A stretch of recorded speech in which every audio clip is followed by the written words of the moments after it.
Voting से पहले आपको बता दें कि स्पीकर चुनाव को लेकर 5 बड़ी खबर क्या है। पहली खबर यह है कि इंडिया के उम्मीदवार ओम बिरला और एनडीए के उम्मीदवार ओम बिरला और इंडिया ब्लॉक के उम्मीदवार के सुरेश के बीच मुकाबला है। दूसरी खबर यह है कि प्रधानमंत्री मोदी ओम बिरला के नाम का प्रस्ताव रखेंगे।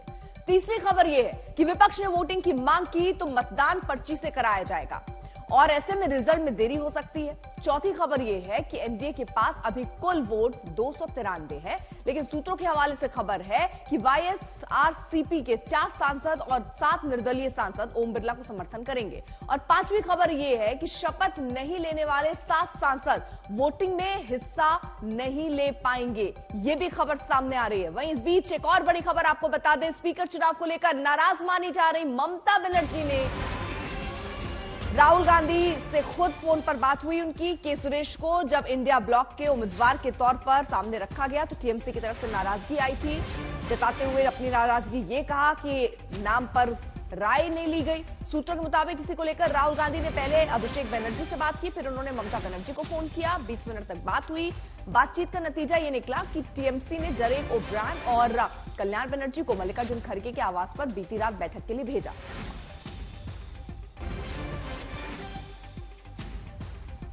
तो इस बीच आपको यह भी बता दें कि देखिए मंथन का दौर भी चल रहा है। प्रहलाद जोशी के घर भी बैठक, स्पीकर चुनाव पर एनडीए घटक दलों की 3 अहम बैठक चल रही है स्पीकर चुनाव को लेकर।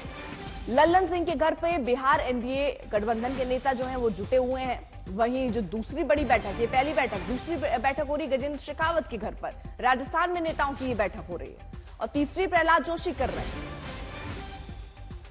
3 सहयोगी हमारे साथ इस वक्त जुड़ चुके हैं। हिमांशु हमारे साथ, हमारे सहयोगी इस वक्त मौजूद हैं। मौसमी है, जितेंद्र बहादुर सिंह भी है। सबसे पहले हिमांशु का रुख करते हुए, हिमांशु, बैठकों का दौर 1-2 नहीं 3 बैठकें चल रही हैं। देखिए, मुझे लगता है अर्पिता 3 बैठकें नहीं और ज्यादा बैठकें चल रही हैं। आंध्र की जो बैठक है वो राममोहन नायडू के घर पे चल रही है, जी किशन रेड्डी के घर पे तेलंगाना के नेताओं की बैठक चल रही है, महाराष्ट्र के जो एनडीए के नेता हैं उनकी बैठक महाराष्ट्र सदन में चल रही है।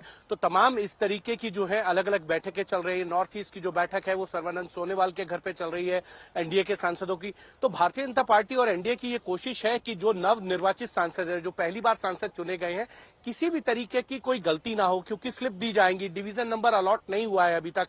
आईसी नंबर जरूर दे दिया गया है लेकिन डिवीजन नंबर नहीं मिला है। डिवीजन नंबर का मतलब होता है सीट नंबर, जिससे सदन के अंदर संसद सदस्य की पहचान हो सके, उनका नाम, उनका लोकसभा क्षेत्र और उनके राज्य की। तो अभी तक डिवीजन नंबर जो है वो एलोकेट नहीं हुआ है और इसी वजह से जो है वो स्लिप दी जाएंगी। स्लिप जो है 3 तरीके की होती है। एक में आप प्रस्ताव के पक्ष में वोट करते हैं, एब्सटेन करते हैं और प्रस्ताव के विपक्ष में वोट करते हैं। तो 3 स्लिप है और इसीलिए सब हर जगह जहां पे भी एनडीए के नेताओं की बैठकें चल रही हैं वहां नाश्ते पे ये ब्रीफ किया गया है कि इस तरीके से जो है स्लिप दी जाएंगी।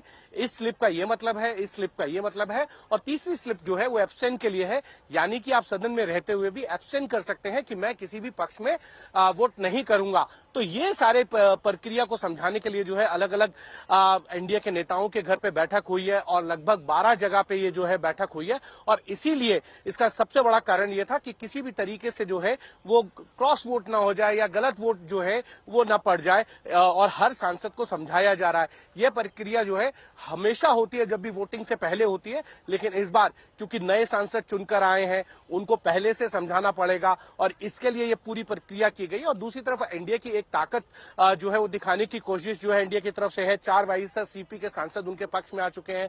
बीजेपी सूत्रों का यह भी कहना है कि अकाली दल की जो सांसद है, भटिंडा से सांसद है हरसिमरत कौर, वो उनके साथ है। नगीना से सांसद चंद्रशेखर आजाद जो इंडिपेंडेंट चुनकर आए हैं वो साथ दे सकते हैं। और शिलोंग से जो विकासशील पार्टी के एमपी है रिजी एंड्रूज, वो जो है एनडीए का साथ देंगे। तो एनडीए की जो संख्या बल है अभी 303 है, लेकिन बीजेपी के और एनडीए के रणनीतिकारों का ये कहना है कि जब लोकसभा स्पीकर के पद पर जो है वो मतदान होगा तो ये संख्या 307 तक जा सकती है। ठीक है।